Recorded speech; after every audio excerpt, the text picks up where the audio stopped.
Assalamualaikum warahmatullahi wabarakatuh. Alhamdulillahirabbil alamin, hamdan katsiran thayyiban mubarakan fih, mubarakan alaihi kama yuhibbu rabbuna wa yardah. Asyhadu an la ilaha illallah wahdahu la syarikalah wa asyhadu anna Muhammadan abduhu wa rasuluhu la nabiyya ba'dah. Allahumma shalli wa sallim ala sayyidina Muhammad wa ala alihi wa sahbihi ajma'in. Amma ba'du. Bapak Ibu para jamaah sekalian rahimakumullah, marilah kita lanjutkan kajian tafsir Al-Munir, yaitu surah Ali Imran ayat 7 sampai dengan 9 pada bagian ketiga ini. Masih kita lanjutkan ya tentang at-tafsir wal bayan, penjelasan dan keterangan dari tiga ayat ini, terutama pada ayat yang ke-7 ya, yang menceritakan tentang ayat-ayat muhkamat dan ayat-ayat mutasyabihat. Diriwayatkan oleh Imam Muslim bahwasanya dari Sayyidah Aisyah radhiyallahu anha, beliau menceritakan ta'ala Rasulullah sallallahu alaihi wasallam huwallazi anzala 'alaikal kitab minhu ayatun muhkamat hunna umul kitab wa ukharu mutasyabihat. Ketika Rasulullah SAW membacakan ayat ke-7 dari surah Ali Imran ini, dialah yang telah menurunkan kepadamu Alkitab, yaitu Al-Quran. Di antaranya ada ayat yang jelas, yang itu adalah merupakan induk daripada Al-Quran, sedangkan yang lainnya adalah ayat-ayat yang samar. Tsumma qala, kemudian beliau memberikan komentar, idza ra'aitum alladzina yattabi'una ma tashabaha minhu faulaika alladzina sammahumullahu fahdharuhum. Jika kalian melihat orang-orang yang mengikuti ayat-ayat mutasyabihat, maka mereka itulah adalah orang-orang yang disebutkan Allah Ta'ala di dalam ayat ini. Maka waspada dan hati-hatilah kalian terhadap mereka.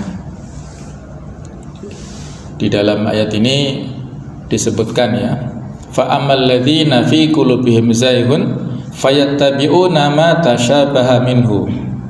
Adapun orang-orang yang dalam hatinya ada kecondongan, maka mereka mengikuti apa ayat yang kaitannya dengan kesamaran tersebut, ibtigha al-fitnah, untuk mencari fitnah dan mencari takwilnya.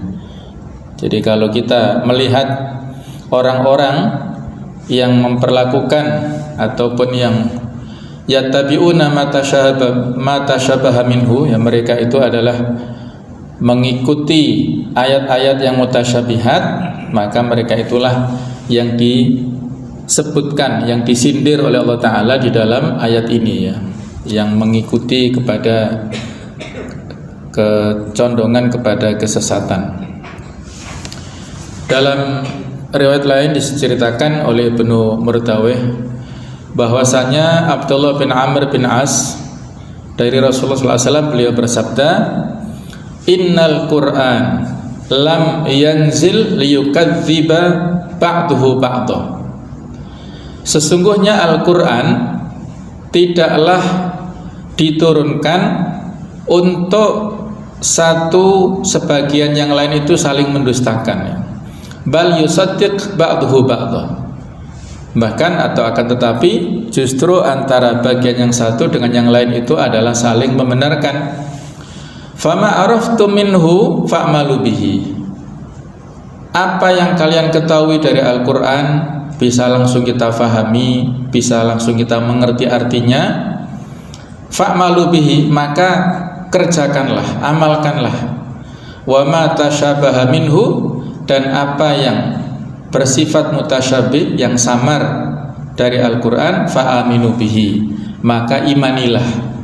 Tidak perlu mencari-cari sesuatu yang samar ini ya, cukup kita imani semua itu adalah datang dari Allah Ta'ala. Inilah memperkuat ayat yang sudah kita sampaikan tadi, Ali Imran ayat yang ke-7, dua riwayat ini. Tidak ada yang mengetahui takwil ayat-ayat mutasyabih kecuali hanya Allah. Wa ma ya'lamu ta'wilahu illallah. Karena ayat-ayat mutasyabih adalah ayat-ayat yang mengandung hal-hal yang hanya diketahui oleh Allah Subhanahu wa taala, atau ayat-ayat yang makna yang dimaksud tidak sesuai dengan dohirnya. Jadi tidak ada yang mengetahui hakikatnya kecuali hanya Allah Subhanahu wa taala. Ada sekelompok sahabat seperti Ubay bin Ka'ab, kemudian juga Aisyah, Ibnu Abbas dan Ibnu Umar, di dalam ayat ini mereka mewakafkan, artinya membaca dengan wakaf ya, berhenti pada lafzul jalalah, lafaz Allah. Maksudnya berhenti sampai dengan pada kata ini, wa ma ya'lamu ta'wilahu illallah, titik. Sedangkan susunan ayat sesudahnya, ar-rasikhuna fil ilmi wa amma ar-rasikhuna fil ilmi, adapun orang-orang yang memiliki kekuatan dalam agama atau dalam keilmuan, itu adalah kata-kata yang baru ya. Jadi kalau kita lihat di ayatnya ini, menurut Ubay bin Ka'ab, Aisyah, Abdullah bin Umar, titik sampai di sini ya. Wa ma ya'lamu ta'wilahu illallah. Tidak ada yang mengetahui takwilnya, tafsirnya kecuali Allah, titik. Sedangkan warrasikhuna fil ilmi ini kalimat baru ya. Ini menurut pendapat sebagian besar dari kalangan sahabat tersebut. Jadi ini artinya adalah orang-orang yang mendalam ilmunya itu berkata, kami beriman kepada ayat-ayat yang mutasyabihat karena Allah menjelaskan bahwa mereka adalah orang-orang yang tunduk dan pasrah secara mutlak kepada Allah. Sedangkan orang yang mengetahui sesuatu tidak bisa dikatakan orang yang pasrah dan tunduk secara mutlak. Namun pendapat yang lain yang berbeda dengan kelompok pertama di kalangan sahabat, banyak pula para sahabat seperti Abdullah bin Abbas dan diikuti oleh banyak ulama tafsir serta ulama usul fikih berpendapat bahwa susunan warrasikhuna fil ilmi itu diatofkan, artinya disambungkan kepada lafzul jalalah. Jadi artinya adalah, dan tidak ada yang mengetahui takwilnya kecuali Allah dan orang-orang yang mendalam ilmunya. Jadi kita lihat di sini ya. Kalau menurut Ubay bin Ka'ab CS tadi adalah tidak ada yang mengetahui takwilnya kecuali Allah, titik. Kemudian warrasikhuna fil ilmi itu kalimat baru. Sedangkan menurut kelompoknya Abdullah bin Abbas serta para ulama tafsir yang lain, bahwasanya warrasikhuna ini adalah huruf ataf, jadi wawunya.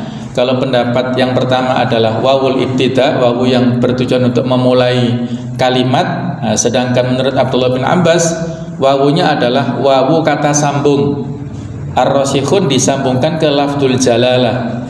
Ada lafaz Allah di sini, bahwasanya yang mengetahui takwilnya itu hanyalah Allah dan orang-orang yang memiliki kekokohan dalam hal ilmu. Nah, memang inilah ya, berbeda ya, perbedaan tafsir di kalangan ulama seperti itu ya. Tidak ada masalah ya. Jadi inilah dinamika yang terjadi di kalangan sahabat. Abdullah bin Abbas berkata, saya adalah termasuk orang yang mendalam ilmunya, yang mengetahui takwilnya.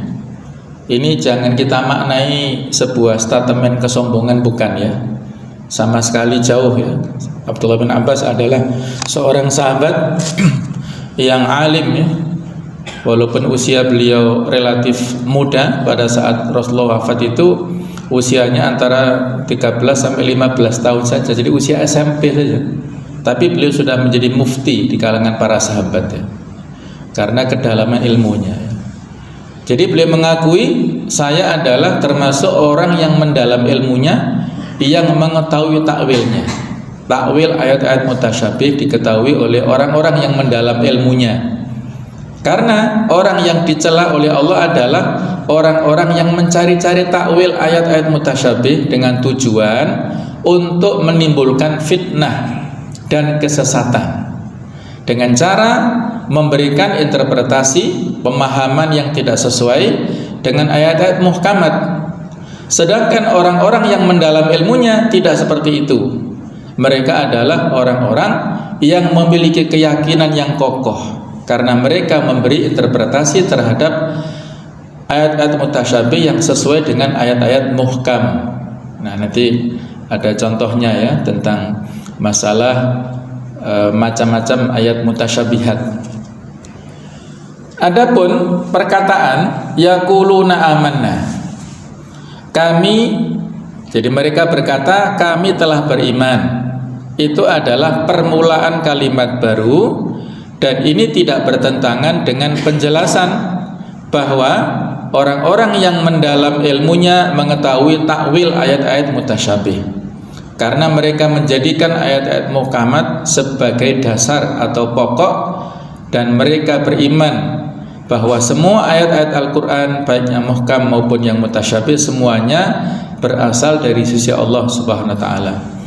Ayat-ayat muhkam dan mutasyabih semuanya hak, semuanya adalah benar.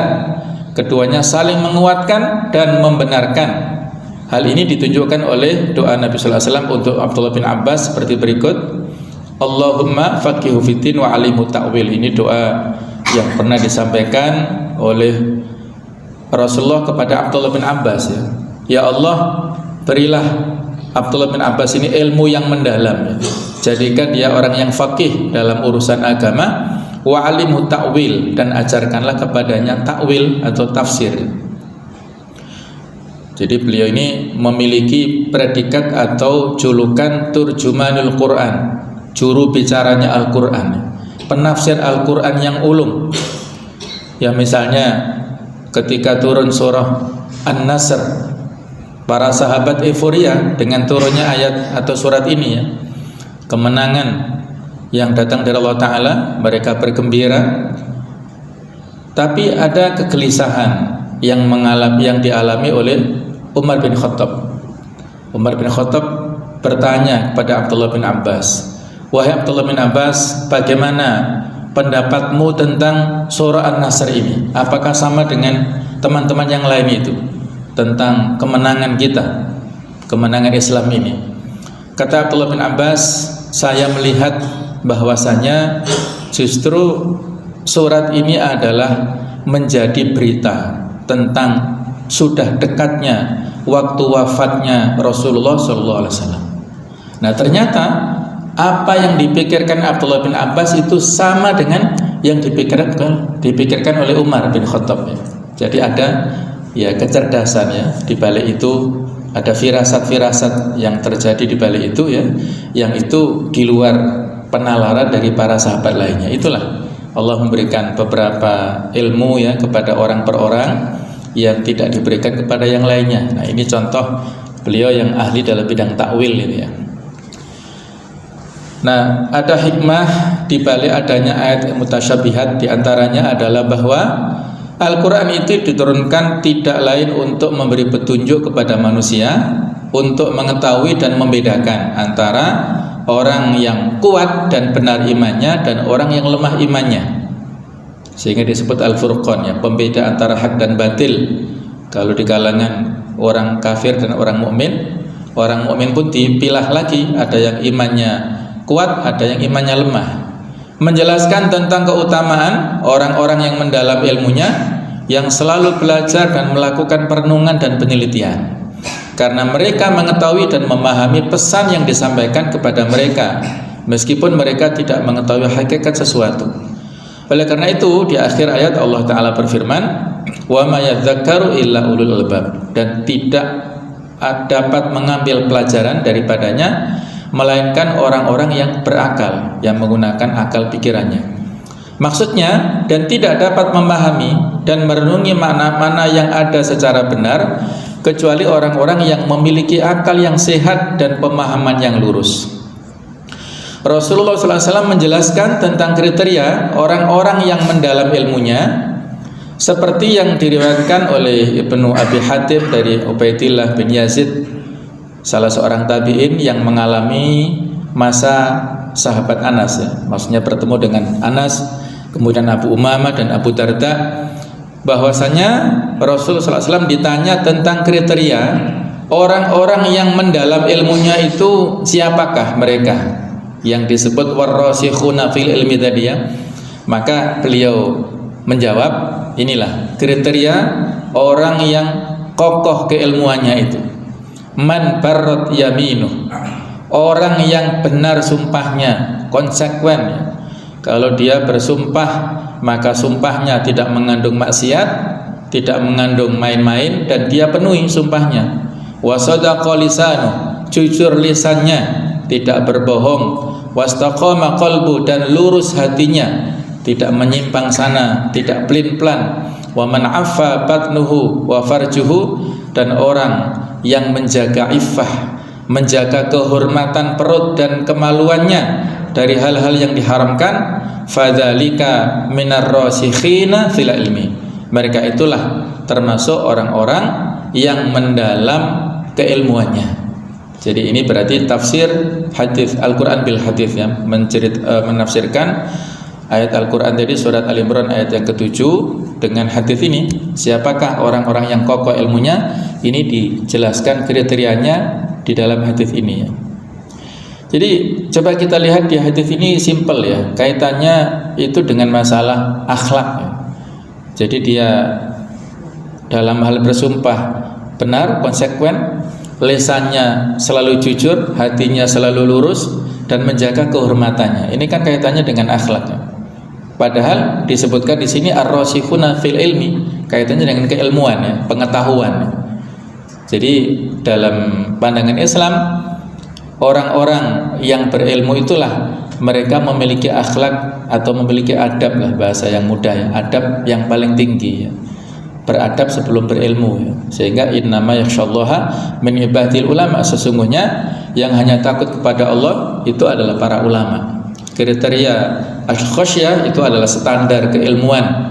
Walaupun mungkin dia dari sisi pengetahuan biasa-biasa saja, tapi kalau sisi khasyahnya, rasa takutnya kepada Allah itu tinggi, dia adalah seorang alim, seorang ulama. Kebalikannya, walaupun ilmunya luas, ilmunya banyak, hafalannya banyak, tapi rasa khasyahnya, takutnya kepada Allah sedikit, dia mendahulukan nafsunya daripada hatinya, daripada adabnya, maka dia bukanlah ulama yang sesungguhnya. Nah, itu adalah peringatan bagi kita semuanya, ya, mendahulukan adab sebelum ilmu.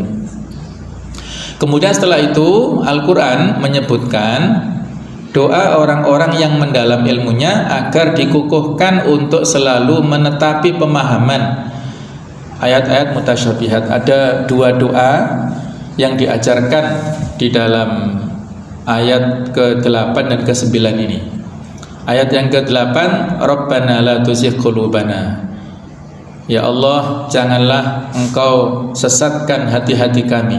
Maksudnya orang-orang yang mendalam ilmunya, yang beriman kepada ayat mutasyabihat, memohon kepada Allah agar mereka dikukuhkan untuk selalu menetapi hidayah, dijaga dari kecondongan kepada kesesatan setelah mereka mendapatkan petunjuk, memohon rahmat dan karunia dari Allah, memohon agar mereka diberi taufik dan ditunjukkan kepada kebaikan serta kebenaran. Sesungguhnya Engkau adalah Zat yang Maha Pemberi.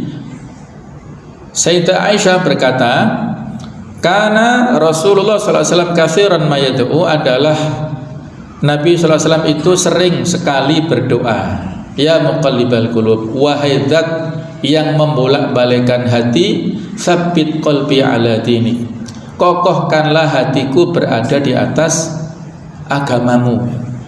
Ini bisa kita baca pada saat tasyahud sebelum salam. Kemudian juga bisa kita baca pada saat sujud, ya, sebagaimana ijazah atau rekomendasi dari Syekh bin Baz.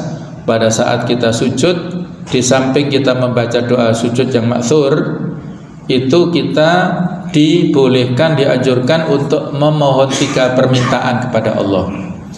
Allahumma rizukni taubatan nasuha, ya Allah, berikanlah rezeki kepadaku taubat yang sesungguhnya. Warzuqni husnal khotimah, ya Allah, berikanlah rezeki kepadaku husnul khotimah. Baru yang ketiga ini, ya muqallibal qulub, tsabbit qalbi ala dinik. Ini 3 permintaan bisa kita baca pada saat sujud. Boleh setiap sujud kalau kita sholat sendirian, boleh pada saat sujud terakhir misalnya, kalau ada kesempatan pada saat sholat berjamaah, silahkan ya. Ini 3 permintaan yang penting sekali. Selalu kita mohon diberikan taubat, mendapatkan husnul khotimah, dan hati kita ditetapkan berada di atas agama Islam. Qultu, ini Aisyah bertanya, ya Rasulullah, wahai Rasulullah, ma aktsaru ma tad'u bi hadzal du'a. Betapa seringnya Anda berdoa dengan doa ini. Ada apa? Apa alasannya begitu ya? Faqala, maka dijawab oleh suaminya, laisa min qalbin illa wa huwa baina usbu'aini min asabi'ir rahman. Tidak ada satu hati pun kecuali berada di antara 2 jari di antara jari-jari Allah Ar-Rahman. Insya'a an yuqimahu aqamahu. Kalau Allah berkehendak, maka diluruskan hatinya itu, tetap istiqomah dalam Islam. Wa insya'a an yuzighahu azaghahu. Kalau Allah berkehendak, maka akan dibuat dia berpaling, tidak istiqomah lagi. Nah, itulah luar biasa ya. Hati kita ini memiliki posisi yang sangat strategis sebagai panglima di dalam untuk anggota tubuh kita yang lain. Tapi posisi yang sangat strategis rentan. Wa innama sumiyal qalbu qalban li'annahu yataqallab. Hati kita itu disebut hati dalam bahasa Arab ya, dari bahasa qalb ya, dari qalb itu adalah yataqallab, memiliki sifat yataghayyar. Yataqallab bimana yataghayyar, berubah-ubah. Kadang-kadang begini, kadang-kadang begitu, kadang-kadang semangat, kadang-kadang tidak, kadang-kadang lurus, kadang-kadang melenceng. Nah, hati kita seperti itu, bahkan digambarkan seperti bulu yang ditiup angin di atas padang pasir, luar biasa. Jadi sangat ringan sekali ke sana kemari. Maka memperbanyak doa ini adalah sebuah keharusan ya bagi kita semuanya, supaya hati kita selalu dikokohkan, ditetapkan dalam agama Islam. Artinya selalu dalam hidayah Allah Ta'ala, tidak dicabut hidayah itu. Sementara doa yang kedua, Rabbana innaka jami'un nas. Ya Allah, sesungguhnya Engkau menghimpun manusia, mengumpulkan seluruh umat manusia untuk diberi balasan pada hari kiamat yang tiada keraguan padanya. Janjimu pasti benar, tidak akan pernah salah. Al-Quran mengajarkan doa ini kepada kita agar kita merasa takut dan khawatir akan meresapnya az-zaigh, yaitu kecondongan kepada kesesatan. Lawan daripada hanif ya. Al-hanif itu condong kepada kebenaran. Kalau az-zaigh itu condong kepada kesesatan ke dalam hati kita, yang bisa menghalangi kita dari mendapatkan rahmat pada hari itu. Doa ini mengandung pengakuan dan keyakinan akan hari kebangkitan pada hari kiamat. Berikutnya adalah tentang fikul hayah awil ahkam, fikih kehidupan atau hukum-hukum yang bisa kita ambil kesimpulan dari 3 ayat ini. Ayat-ayat ini menjelaskan kepada kita bahwa ayat-ayat Al-Quran adalah ayat-ayat muhkamat, hanya sebagian saja yang berupa ayat-ayat mutasyabih. Ayat ini juga menjelaskan bahwa maksud yang terkandung di dalam ayat-ayat mutasyabih hanya diketahui oleh Allah Ta'ala dan orang-orang yang mendalam ilmunya. Jadi ini disampaikan oleh Syekh Wahbah Zuhaili, berarti seolah-olah beliau setuju dengan pendapat Abdullah bin Abbas tadi ya. Allah Ta'ala mengajarkan kepada mereka 2 doa agar mereka terjaga dan terlindungi dari az-zaigh, kecondongan kepada kesesatan, di dalam memahami ayat-ayat mutasyabih, yaitu doa Rabbana la tuzigh qulubana dan doa Rabbana innaka jami'un nas.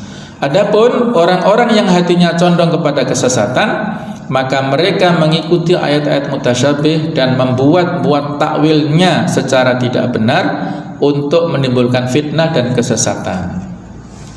Nah, inilah beberapa contoh ayat-ayat mutasyabih, yang mana contoh ini di luar dari yang sudah kita sampaikan kemarin ya. Kalau yang sebelumnya adalah kaitannya dengan sifat-sifat Allah dan juga tentang huruf-huruf yang ada di awal-awal surat, alif lam mim misalnya, atau alif lam ra, atau Toha atau Yasin ya, ayat-ayat yang berisi dari huruf-huruf di awal surat. Ini Allah saja yang Maha tahu tentang artinya. Tidak bisa kita takwilkan macam-macam itu.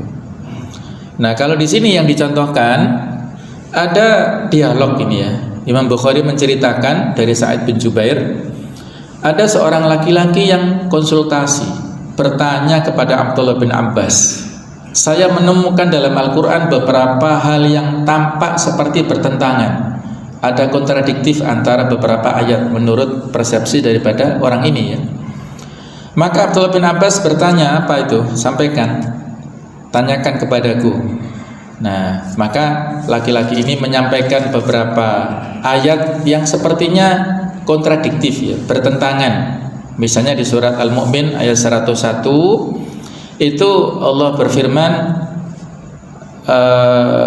apabila sangkakala ditiup, maka tidaklah ada lagi pertalian keluarga di antara mereka pada hari itu, hari kiamat, dan tidak pula mereka saling bertanya. Fala ansaba bainahum yauma idzin wala yatasaalun. Jadi ketika ditiup sangkakala maka tidak saling mengenal satu dengan yang lain, tidak ada pertalian nasab lagi di antara mereka, sudah terputus, masing-masing sudah memikirkan dirinya sendiri. Yauma yafirul mar'u min akhihi wa ummihi wa abihi wa sahibati wa banihi likulli imri'in minhum yauma idzin sya'nu yughnihi, di surat Abbas ya. Nah, ini seolah-olah bertentangan dengan firman Allah di ayat yang lain, surat As-Saffat ayat 27, wa aqbala ba'duhum 'ala ba'din yatasaalun, dan sebagian mereka menghadap kepada sebagian yang lain berbantah-bantahan. Jadi seolah-olah bertentangan ya. Kalau tadi kan tidak saling kenal mengenal, terputus kekerabatan. Kalau ini kok saling bertemu, berbantah-bantahan, ada dialog di antara manusia pada saat hari kiamat nanti. Nah, ini maksudnya bagaimana? Nah, ini pertanyaan pertama ya. Jadi ini ada empat poin yang disampaikan pertanyaan oleh seorang laki-laki ini kepada Abdullah bin Abbas. Pertanyaan kedua, dalam sebuah ayat Allah berfirman, An-Nisa ayat 42, yang berbunyi wala yaktumunallahu haditha. Mereka tidak dapat menyembunyikan sesuatu kejadian apapun dari Allah. Tidak ada yang bisa disembunyikan, tidak ada yang bisa dirahasiakan. Namun dalam ayat lain disebutkan bahwasanya wallahi rabbina ma kunna musyrikin, demi Allah wahai Rabb kami dulu bukanlah orang-orang yang musyrik. Jadi seolah-olah ada kontradiktif di sini. Mereka menjawab dengan bohong ya, dan mengatakan demi Allah wahai Tuhan kami, tidaklah kami persekutukan Allah. Jadi seolah-olah mereka menyembunyikan kekufuran, padahal di An-Nisa 42 tidak ada satupun yang tersembunyi di hadapan Allah Ta'ala. Pertanyaan ketiga, yaitu ayat yang lainnya di surat An-Nazi'at ayat 27 sampai 30 tentang penciptaan langit dan bumi. A'antum asyaddu khalqan amis sama'u banaha, apakah penciptaan kamu yang lebih hebat ataukah langit yang telah dibangunnya? Rafa'a samkaha fasawwaha, dia telah meninggikan bangunan lalu menyempurnakannya, dan dia menjadikan malamnya gelap gulita dan menjadikan siangnya terang benderang, dan setelah itu bumi dia hamparkan. Wal arda ba'da dzalika tahaha. Seolah-olah di sini memberikan sebuah kesimpulan bahwa penciptaan langit itu terjadi sebelum penciptaan bumi. Sementara diceritakan di dalam surat Fussilat ayat 9 sampai dengan 11, kebalikannya itu diceritakan kebalikannya, yaitu bumi lebih dulu. Katakanlah, pantaskah kamu ingkar kepada Tuhan yang menciptakan bumi dalam 2 masa, dan kamu adakan pula sekutu-sekutu baginya? Itulah Tuhan seluruh alam, dan dia ciptakan padanya gunung-gunung yang kokoh di atasnya, dan kemudian dia berkahi, dan dia tentukan makanan-makanan bagi penghuninya dalam 4 masa. Penjelasan itu sebagai jawaban bagi orang-orang yang bertanya, kemudian dia menuju kepada penciptaan langit dan langit itu masih merupakan asap, lalu dia berkata kepadanya dan kepada bumi, datanglah kamu keduanya menurut perintahku dengan suka atau terpaksa. Keduanya menjawab, kami datang dengan suka hati. Di dalam ayat ini disebutkan bahwa penciptaan bumi terjadi sebelum penciptaan langit. Nah, seolah-olah ada kontradiksi antara dua ayat ini. Yang terakhir, yang keempat pertanyaannya, Allah berfirman yang banyak sekali di dalam ayat Al-Quran, ya wa kanallahu ghafurur rahima, dan adalah Allah maha pengampun lagi maha penyayang. Wa kanallahu azizan hakima, Allah maha perkasa lagi maha bijaksana. Wa kanallahu sami'an basira, dan lain-lain ya. Ayat-ayat ini menjelaskan seolah-olah sifat Allah itu hanya berlangsung pada masa lampau dan sekarang tidak lagi, karena diungkapkan dengan menggunakan fi'il madhi. Kata-kata kana itu adalah untuk yang sudah terjadi. Berarti Allah sekarang sudah tidak seperti itu lagi, karena memiliki makna adalah Allah dulu, kan begitu ya, maknanya sudah lewat. Nah, fi'il madhi kan menunjukkan waktu yang sudah terjadi. Nah, inilah kita bisa mengetahui bagaimana kepakarannya Abdullah bin Abbas ya dalam menjawab iskalat ya, beberapa keraguan yang dialami oleh laki-laki itu. Apa jawaban beliau tentang ayat pertama, yaitu kata-kata fala ansaba bainahum, tidaklah ada lagi pertalian nasab di antara mereka pada hari itu adalah pada peniupan sangkakala pertama. Jadi ketika ditiup sangkakala yang pertama, bumi hancur, langit hancur, kemudian semua hancur, itulah tidak ada pertalian nasab sama sekali. Sudah, semuanya lari, tidak memikirkan orang lain ya. Bahkan ibu yang sedang neteki putranya nggak dihiraukan ya, sudah ditinggalkan dia, sudah bingung dengan sendirinya untuk menyelamatkan dirinya sendiri. Nah, baru kemudian di hari ketika ditiup sangkakala, maka terkejutlah segala yang di langit dan segala yang di bumi, maka tidak ada lagi pertalian nasab di antara mereka pada hari itu ya. Jadi ini adalah tiupan yang pertama, dan tidak pula mereka saling bertanya. Ini tiupan pertama. Jadi masih pada tiupan pertama semua kaget.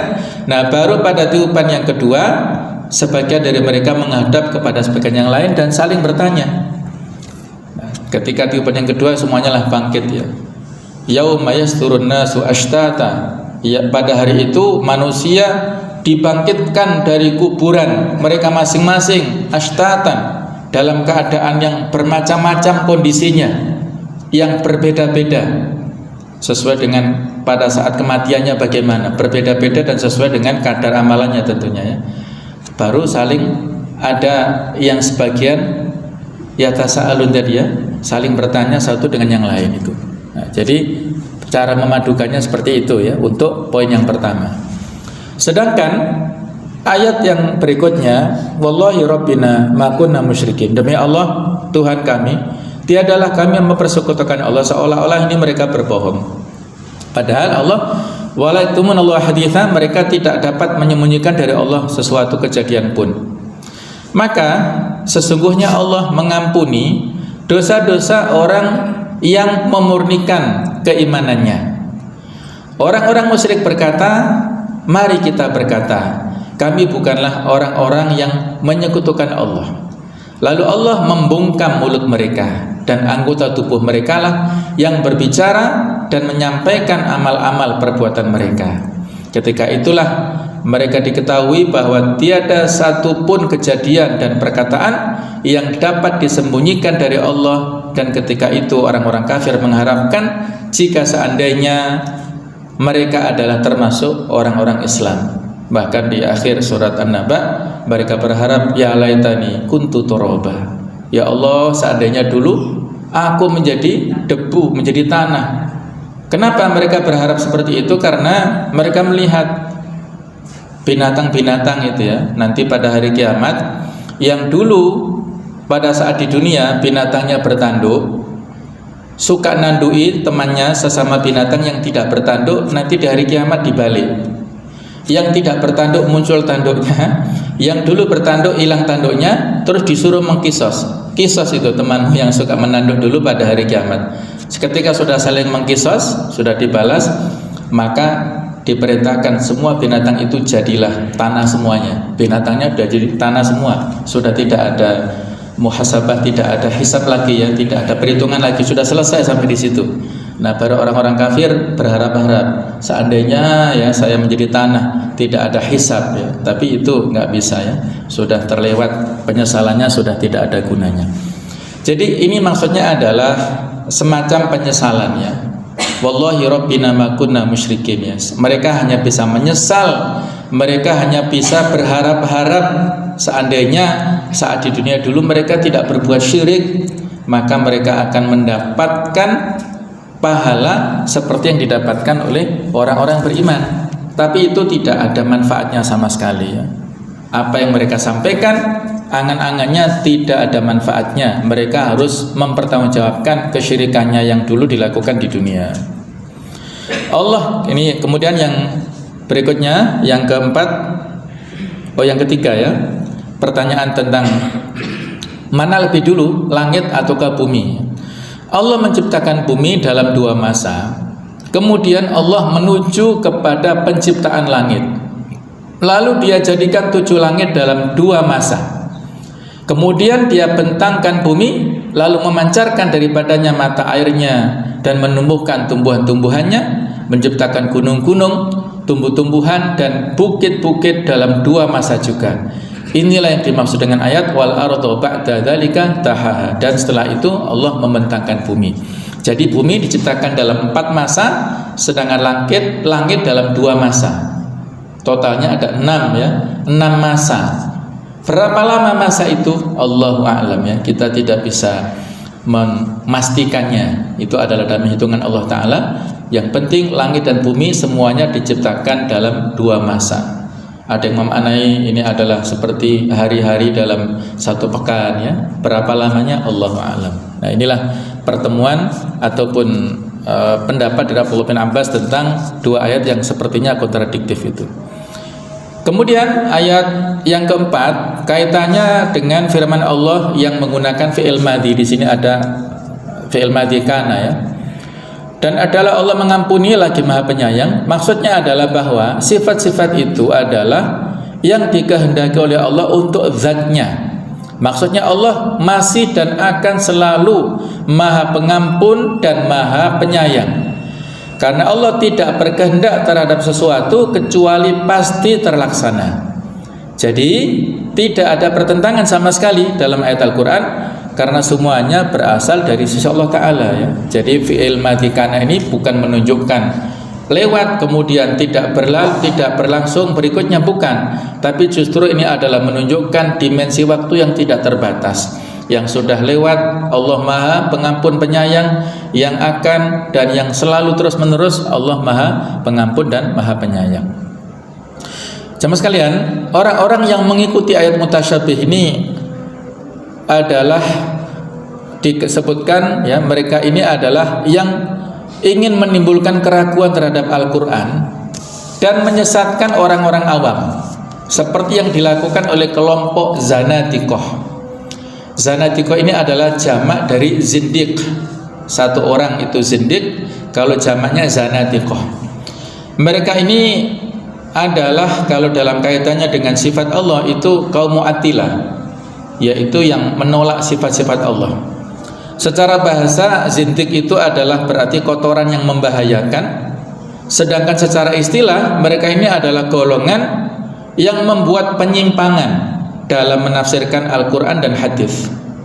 Dan juga bisa dimaknai golongan zindiq adalah golongan yang anti agama, karena penyimpangannya dalam menafsirkan teks agama, mereka merusak kehidupan agama dan juga negara. Dan juga ada makna lain, kaum zindiq itu adalah seperti orang munafik yang secara zahir mereka muslim tapi batinnya menyimpan kekafiran. Dan istilah ini muncul ketika terjadi eksekusi mati terhadap seorang tokoh yang bernama Ja'ad bin Dirham yang dipandang sebagai kaum zindiq. Dan menurut Imam Ahmad, zindiq ini sama dengan istilah bid'ah atau ilhad. atau ateis ya. Ilhad adalah mulhid, itu adalah ateis. Kemudian juga hal seperti itu dilakukan oleh kelompok Qaramithah.